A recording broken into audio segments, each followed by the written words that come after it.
Yo soy Juan Carlos Lynch, tengo 59 años, llegué a la facultad en el año 1983, soy empresario, estoy casado, en segundas nupcias, tengo 6 hijos, una nieta, un nieto en camino. En la facultad fui un montón de cosas, fui miembro del centro de estudiantes, fui consejero directivo, y después fui consejero superior de la universidad. Fui consejero superior del 87 al 89 con Shuberov. Los consejeros superiores los elige la asamblea, éramos 5. En esta facultad éramos 2, porque Mario Viraltela también fue consejero superior conmigo. En realidad, yo empecé estudiando Derecho en la Facultad de Derecho de la UBA, Ciencias Económicas en la Facultad de Ciencias Económicas de la Universidad Católica Argentina, la UCA. Y en aquel momento estábamos en pleno auge de la vuelta a la democracia, después de una dictadura larga, en la que habíamos hecho el colegio nosotros, y habíamos armado una agrupación para enfrentar a los chicos de Franja Morada en Derecho. Nos estaba yendo bien y necesitábamos a alguien que le hiciera acá en Económicas. Entonces yo dejé de estudiar Derecho y me cambié de la UCA a la UBA. Y la verdad es que como me gustaban las matemáticas, me pareció que era la carrera, definitivamente era incapaz de ser actuario, entonces entré por ese lado. Además teníamos chicos que estudiaban la carrera de contador, otros que estaban en la carrera de administración, en economía no teníamos muchos. A ver, me acuerdo de profesores que me parecía admirable tenerlos como profesores, que no fueron estrictamente profesores míos, pero yo interactuaba con ellos porque al estar en el mundo de la política universitaria interactuaba con todos los claustros, ¿no? Pero me acuerdo que para mí era maravilloso hablar con Ramón Cereijo, o sea, era una especie de leyenda. Después tenía bastante relación con José Cresto, que creo que enseñaba Historia Económica 2, si no me equivoco, porque lo había conocido a mi padre, o lo conocía a mi padre. Tenía muy buena relación con Horacio Sanguinetti, que me parecía un tipo maravilloso en aquel momento, estaba bastante vinculado con el radicalismo, y decía cosas muy sensatas. Yo que estaba del otro lado, pasaba muy bien charlando con él. Generé una linda relación de amistad, a pesar de ser tan chico, con 4, que paradójicamente no eran profesores que estuvieran asociados con nuestro sector, que eran, bueno, Oscar Shuberov, Leopoldo Pornoy, Héctor Chiriquins y Gac. Pornoy incluso me invitaba junto con otra gente mucho más grande que yo a un club que había ahí cerca de la embajada americana, a tomar algo a las tardes, qué sé yo. O sea, tuve una buena relación con él. Y después generé una relación bastante intensa, muy particular, como es la relación que se puede generar con él, con Enrique Fowler Newton. Porque yo estaba convencido de que Fowler podía ser un buen decano de la facultad, y lo traté de convencer para que en una alianza entre graduados, estudiantes y los profesores que pudiéramos conseguirlo, lleváramos de candidato, pero no nos fue bien. Pero Quique era un tipo muy particular, todas las relaciones con él son especiales. Creo que siguen siéndolas porque lo veo en Facebook que se pelea con todo el mundo. No, en ese momento estaba convencido. Además había varios graduados, tipo Balzarotti, Navey, de la lista azul de aquel momento, que no les parecía bien, pero que lo aceptaron, porque ellos lo impulsaban Horacio López Antizo. Y bueno, nosotros ganamos la interna, pero perdimos la externa, digamos. A ver, en el año 83 había, principios del 84, porque en realidad los militares anuncian que van a llamar a elecciones a principios del 83, se hace todo el proceso de reconstrucción de lo que eran las estructuras de los partidos, hay elecciones. Principios del 84 en la facultad lo que había era, estaba Franja Morada, estaba Nexo Revalúo, que era una agrupación independiente que había surgido de la fusión de 2 agrupaciones, una obviamente se llamaba Nexo, la otra se llamaba Revalúo. Estaba el peronismo dividido en 2, una más vinculada con la JP clásica, y otros que decían ser herederos de los montoneros, de la JP Regional 1. Después no existía la agrupación Manuel Belgrano, que sé que después tuvo un rol importante.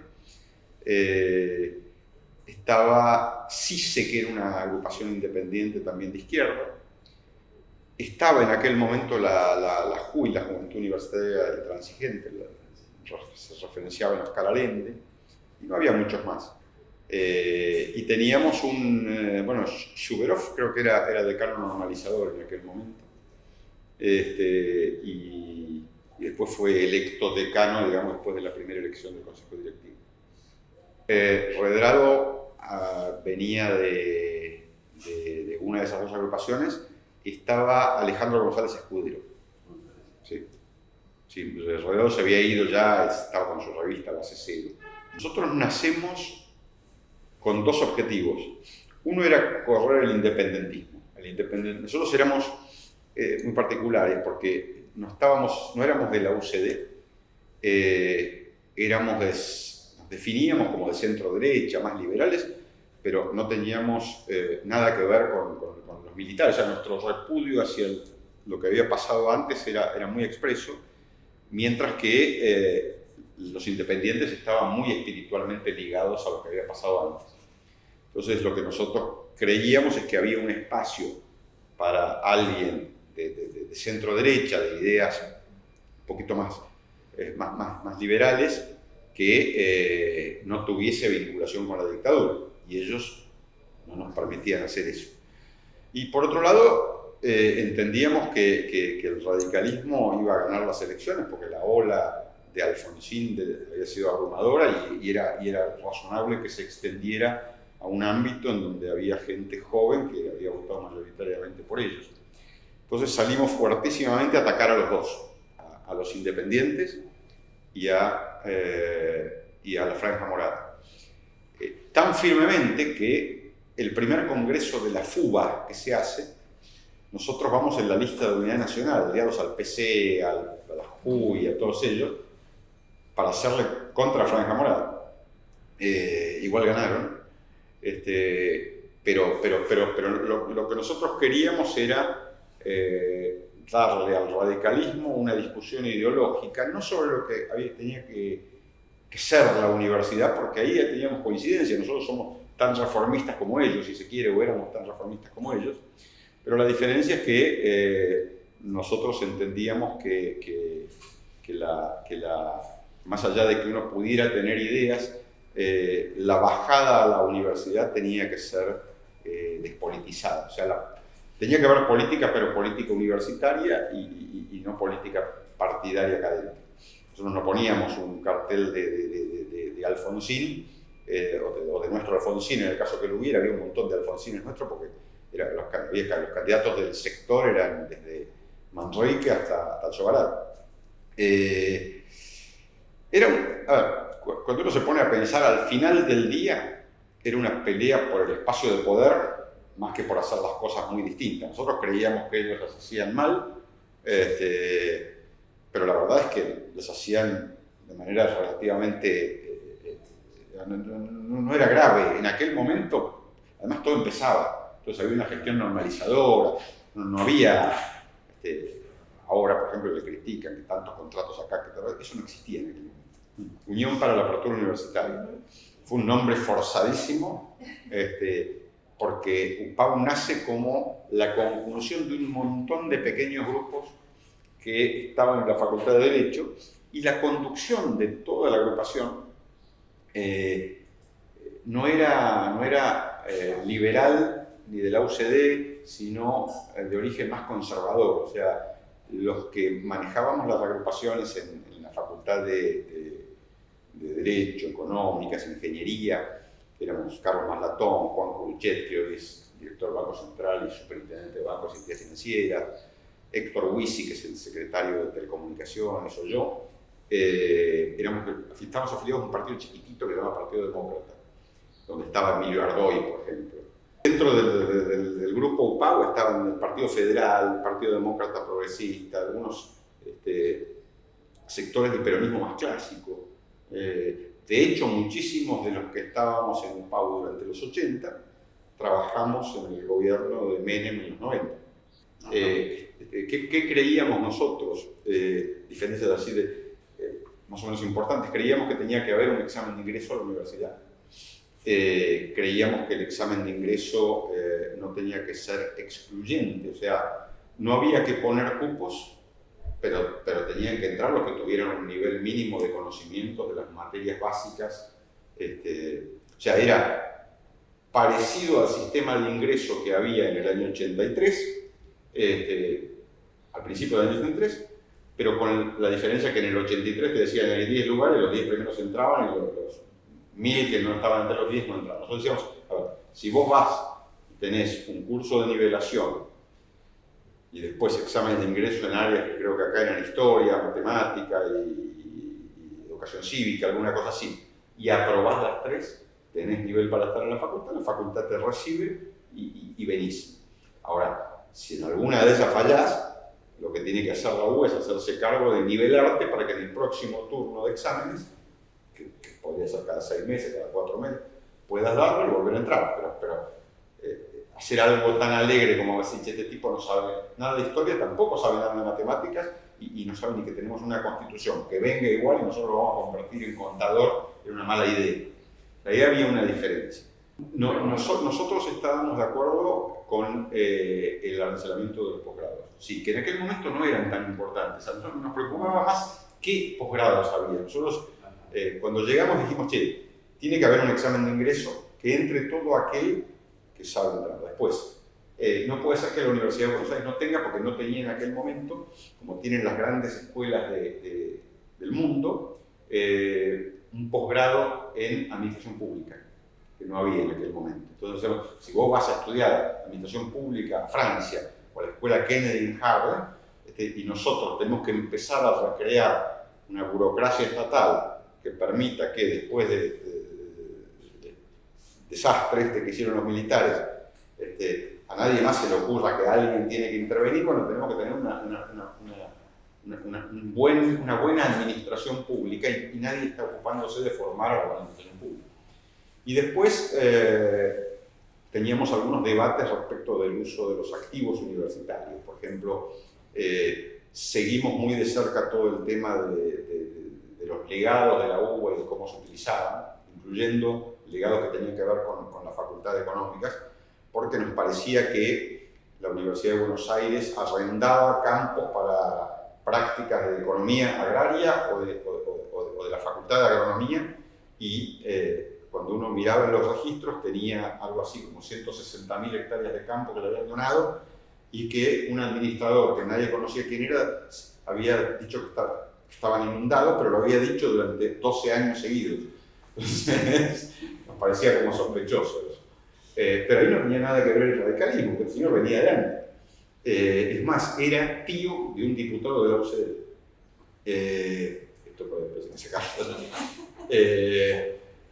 Y después, cuando empezó el debate ya, porque el sistema de ingreso era un tema sobre el cual también el radicalismo tenía que pensar un poco, y entonces propusieron el CBC.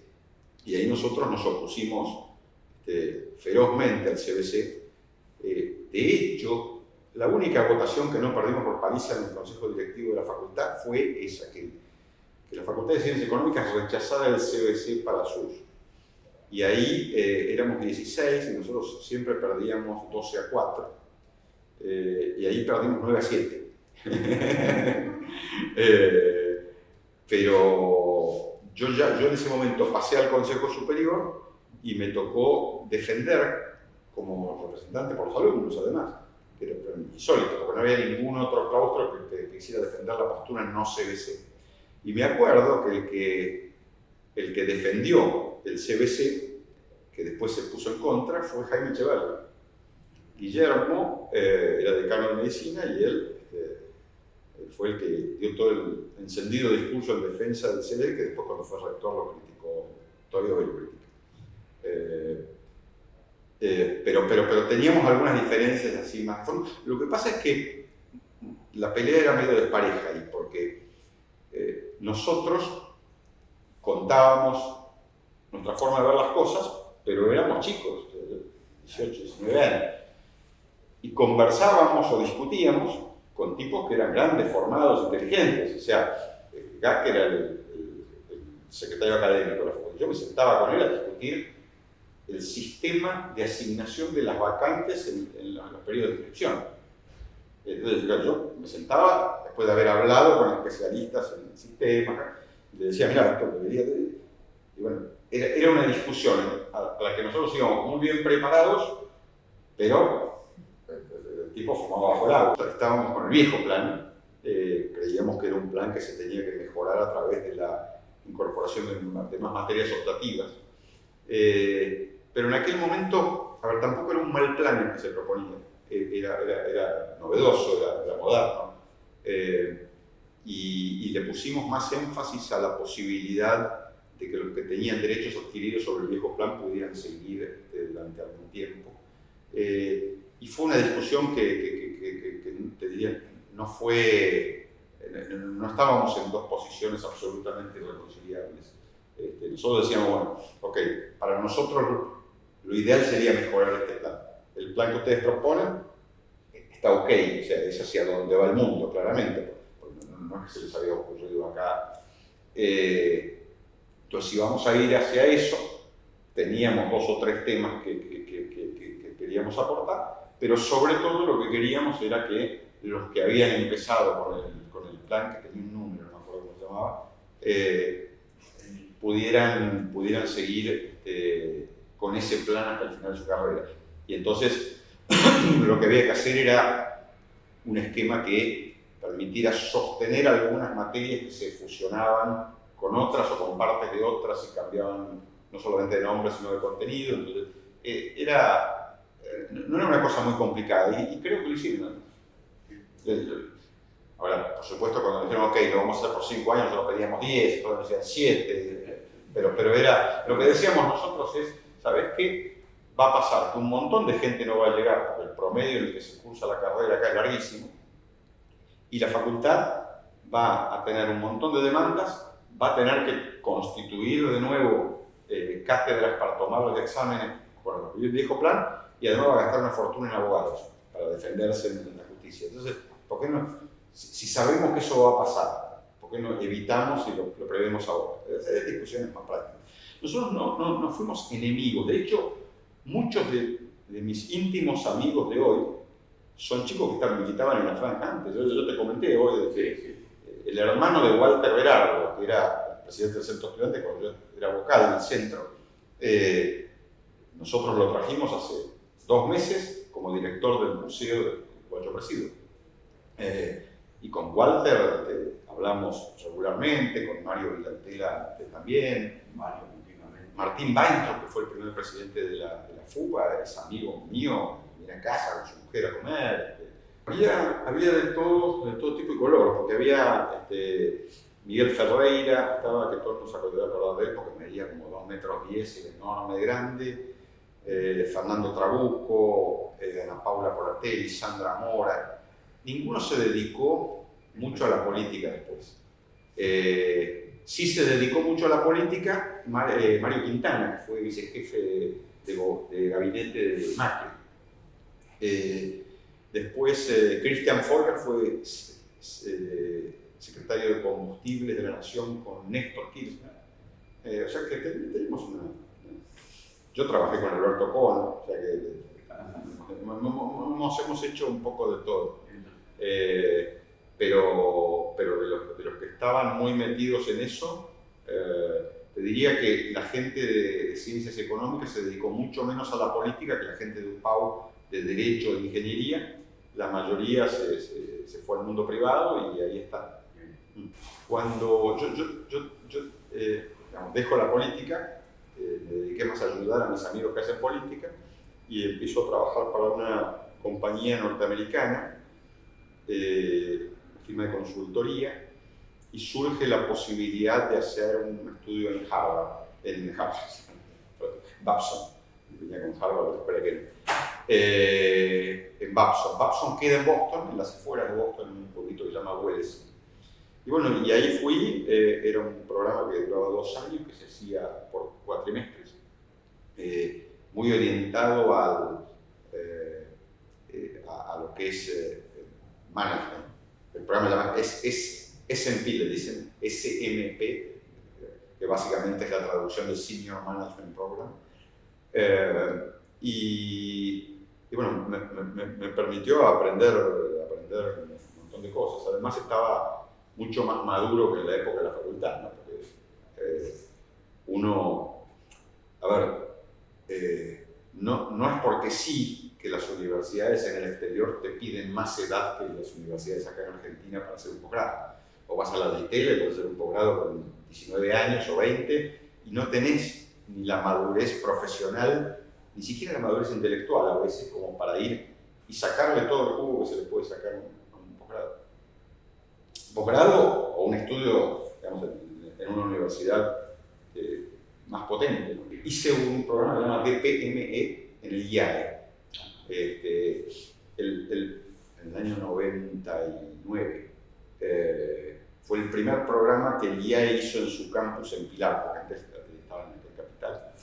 Y me atrajo el programa, me atrajo el lugar, porque era claro, era ir a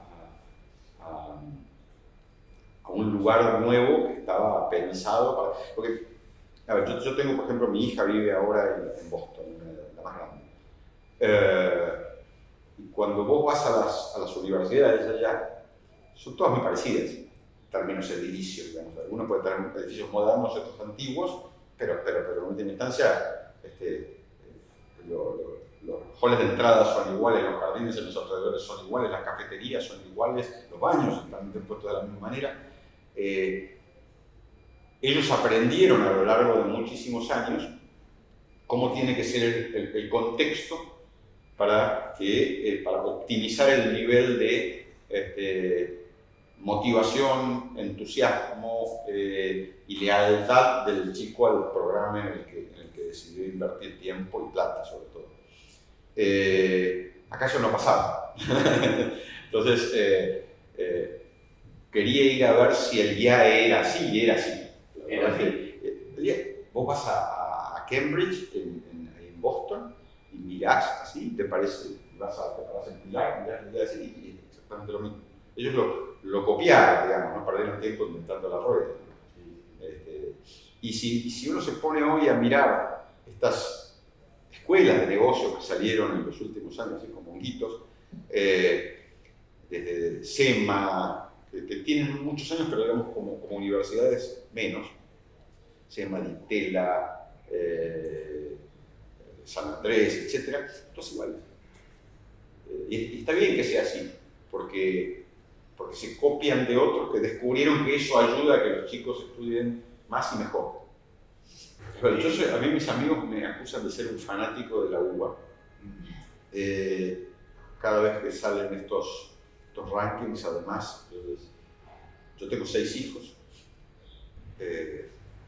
4 son universitarios por estudios de posgrado y 2 están en la universidad porque terminaron el colegio no hace mucho, están estudiando. Uno solo logré que viniera a la UBA, a Economics. Los otros se fueron 3 a la UCA, a estudiar Derecho, 2 son licenciados en Administración, y los 2 que tengo ahora en la facultad, uno está en la Universidad de Itela y el otro está en el INBA. Y con todos tuvimos una discusión larguísima, porque ellos fueron a un tema familiar, a colegios irlandeses católicos, y yo creo que está bueno que salgan de esa burbuja en la que estuvieron 12 años y aprendan un poco lo que pasa en la realidad. Pero ellos no creen lo mismo y bueno, a cierta edad uno tiene que dejar que los chicos hagan lo que nos construyan su futuro, no son solo, más allá de que les cuentas lleguen a casa. Básicamente creo que tengo una idea, digamos, de la democracia y del rol de la educación y la democracia. Para mí la democracia es un sistema en donde el gobierno tiene que tener como prioridad absoluta a las personas y tiene que tener un Estado fuerte y presente que se ocupe de lo que yo llamo lo frágil. Las frágiles son los chicos, frágiles son los viejos, frágiles son los enfermos, frágiles son los que el sistema marginó y los dejó a un costado del camino. Y por eso necesitamos de un Estado frágil, también grupos frágiles. La sociedad es frágil frente a la delincuencia, la sociedad es frágil frente a un país extranjero que te quiere invadir, la sociedad es frágil frente a una pandemia, la sociedad es frágil frente a un grupo de empresas pícaras que se ponen de acuerdo y estafan a sus clientes. Entonces, por eso hay un rol estatal. Y en ese esquema, la base de todo eso es la educación. O sea, las personas necesitan formarse e informarse para poder tomar decisiones mejores que si las que tienen que tomar sin nada de eso. Entonces, creo en la educación pública, creo en la salud pública, creo en la justicia pública, creo en la seguridad pública, creo en todo eso. Y creo mucho en eso. Y creo que la UBA puede tener enormes y muchísimos defectos, tiene, pero es una historia de éxito. Son muchísimos años generando resultados, personas muy exitosas. Entonces, es un disparate pretender terminar con cosas exitosas. En todo caso, hay que hacerlas más exitosas si se puede, pero hay que sostenerlas. Y eso aplica a cualquier otra cosa. Yo estoy en el directorio de 3 compañías grandes, o sea, entre las 3 suman 7.000 empleados. Y tenemos muchísimos graduados de la UBA, montones, también de otras universidades nacionales, del conurbano, de la zona sur, de montones de lados. Los graduados de la educación pública son buenos.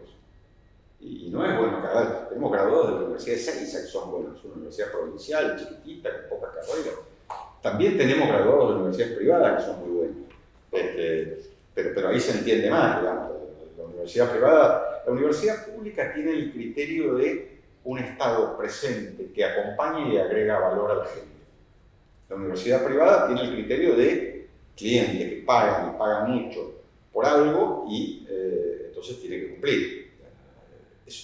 Son criterios diferentes. Uno, si se quiere, es un poco más altruista. Los dos terminan formando profesionales que tienen que saber y que además tienen que tener la vocación de ser útiles a la sociedad de manera más o menos egoísta, según su formación, pero yo creo que sí, porque es el espacio en donde estamos debatiendo un poco hacia dónde vamos. Y es el espacio adecuado para debatir eso. Claramente, los chicos que están entrando ahora a la universidad se están formando, pero es probable, o posible, con algún grado de probabilidad importante seguramente, que los trabajos que ellos van a tener, como no existen hoy, no tienen una carrera específica en la oferta universitaria. Pero la oferta universitaria, yo no formo acá un contador que tiene que saber usar el software Tango, no sé si sigue existiendo. Yo formo acá un tipo que tiene método universitario, o sea, que sabe enfrentar los desafíos que se le presentan profesionalmente porque fue formado para eso. Después adquirió cosas que si formó en los años 90, se quedaron viejas, no sirven más. Yo siempre digo, yo terminé el colegio y no se había inventado la PC. O sea, que Apple lanza la PC-1, que es la primera computadora personal en el año 83. Todo lo que terminamos antes, nosotros no teníamos computación porque no existía el concepto. Entonces, y eso no quiere decir que seamos negados. Yo me siento muy cómodo con la tecnología. Bueno, creo que la universidad, el rol que cumple es ir ayornando las carreras que tiene en función de cómo evoluciona el mundo, pero sobre todo el pensar cómo es el mundo que viene para poder aportarle a la sociedad un dictamen, digamos, sobre eso. Porque ¿quién lo va a hacer si no?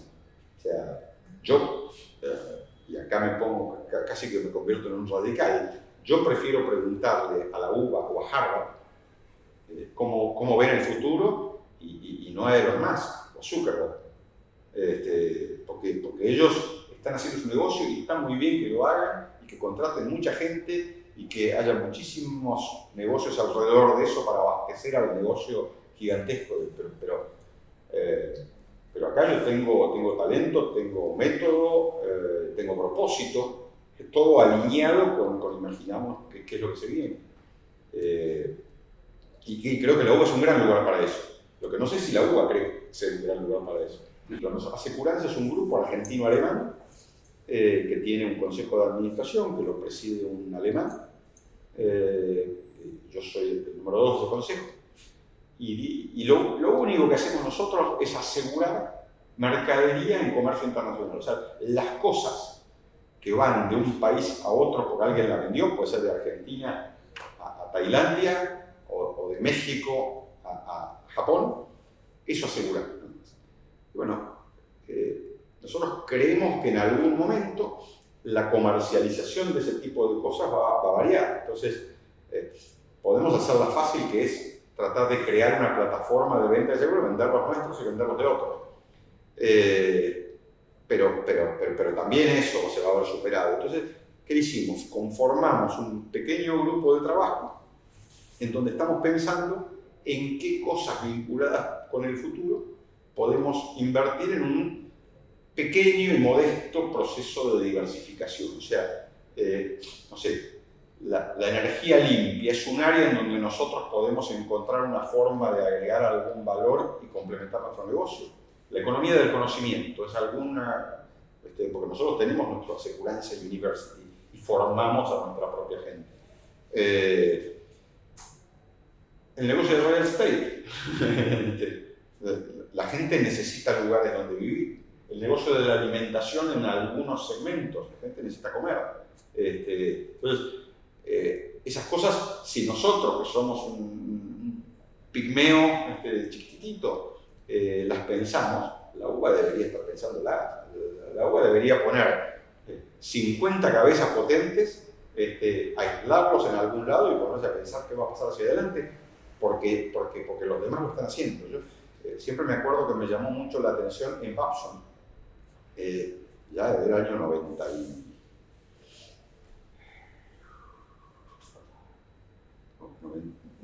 2000, año 2000. Babson presumía de haber creado un centro de investigación sobre el efecto en la gente de la cantidad de información de la que disponía. O sea, ellos decían, acuérdense, en el año 2000 no existía Facebook, no existía Google, no existía, entrabas a Altavista con Internet ahí al lado. Pero ellos decían, la gente de golpe, con estos sistemas supermodernos, porque no sabíamos en ese momento que eran incipientes, accede a una cantidad de información que es 10.000 veces la información a la que accedía ahora. Leyendo todos los diarios, yendo a la biblioteca todos los días, puede manejar una cantidad de información. Hoy se conecta con dial-up que te conectaba y te entrabas a Altavista o a otro navegador, que no me acuerdo cuál era, y ponías una palabra y te decía cosas que... Entonces decía, esto le va a generar a la gente un trauma, no la va a ayudar porque la gente no está culturalmente preparada para procesar un salto tan brutal en la cantidad de información de la que de repente dispone. Entonces, antes vos decías, voy a hacer esto, buscabas la información y tomabas la decisión en base a la información que habías conseguido. Ahora vas a decir, voy a hacer esto, y la información va a ser tan brutal que por ahí lo abandonás porque pensás que te puede llevar 100 años analizarla para tomar esa decisión. Entonces, y crearon un centro de estudios, y ese centro de estudios emitió trabajos muy positivos, que obviamente después iban quedando viejos cada año, porque el año 2000 no existía nada de esto, pero en el año 2005 ya había, aparece Facebook, por ejemplo, y la gente se empieza a conectar de otra manera, pero no, lo que pensaron que podía ser un problema en el año 2000 se fue agravando, pero la propia tecnología se encargó de encontrar las respuestas, ¿no? Entonces, pasamos del 2000 al 2020 y en el 2020 uno conoce a su futura pareja por una aplicación en el teléfono celular, o podés contratar un viaje a Marte, o te podés ir a en un submarino al fondo del mar y morirte ahí explotado. pero la cantidad de cosas que hay es enorme. La UBA y el sistema universitario estatal, yo no entiendo cómo no agarran y dicen, señores, ¿saben qué? Vamos a separar un grupito de genios para pensar el futuro. Porque entraríamos en una discusión global y salimos del debate de que si en el CBC se hacen fotocopias o no del libro. Un debate absolutamente menor frente a los debates en los que tiene que estar la universidad. El formato que tiene la Universidad Estatal, yo conozco la UBA, no conozco las demás, pero me imagino que son parecidas. El formato que tiene, el formato de educación y de organización que tiene la Universidad Estatal, si vos separás el sistema de cogobierno, o sea, la organización por facultades, departamentos, carreras con materias obligatorias, es muy similar al resto del mundo, no hay ninguna diferencia. La diferencia de la forma de gobierno me parece a mí que es irrelevante, porque vos sos igual que todos, la diferencia está que acá tenés 4 chicos, que por eso son unos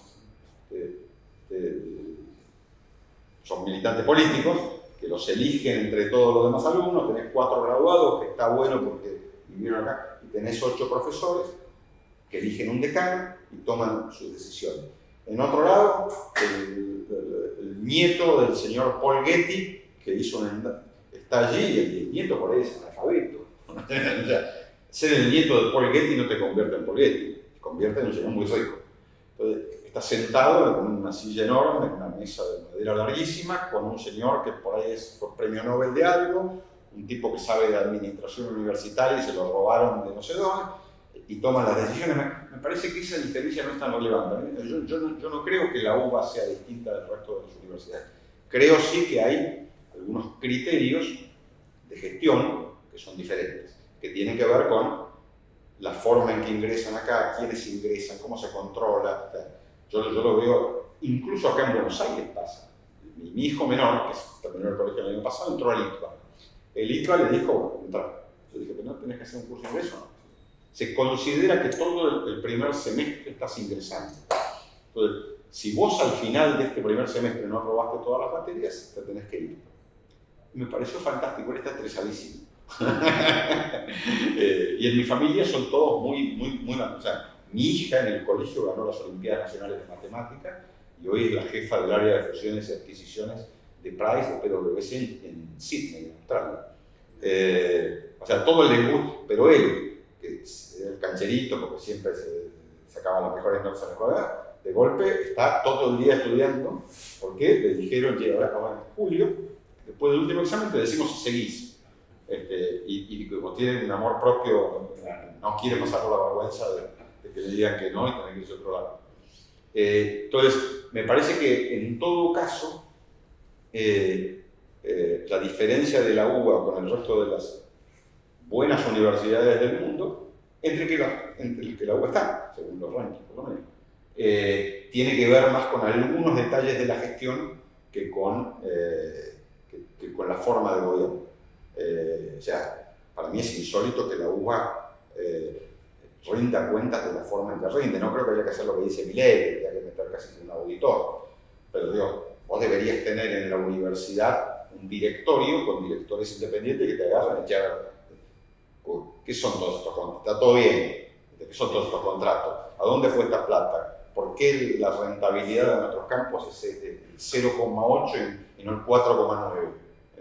Si la rentabilidad promedio del agro, la zona donde nosotros estamos, ya está. O sea, tenés que tener a alguien así. Felicito a la UBA por su avance en este ranking que sale todos los años. Y les agradezco que me hayan dado la oportunidad de venir acá, conversar y devolverle un poquitito más a una facultad en la que pasé tantos buenos momentos, a la que quiero mucho.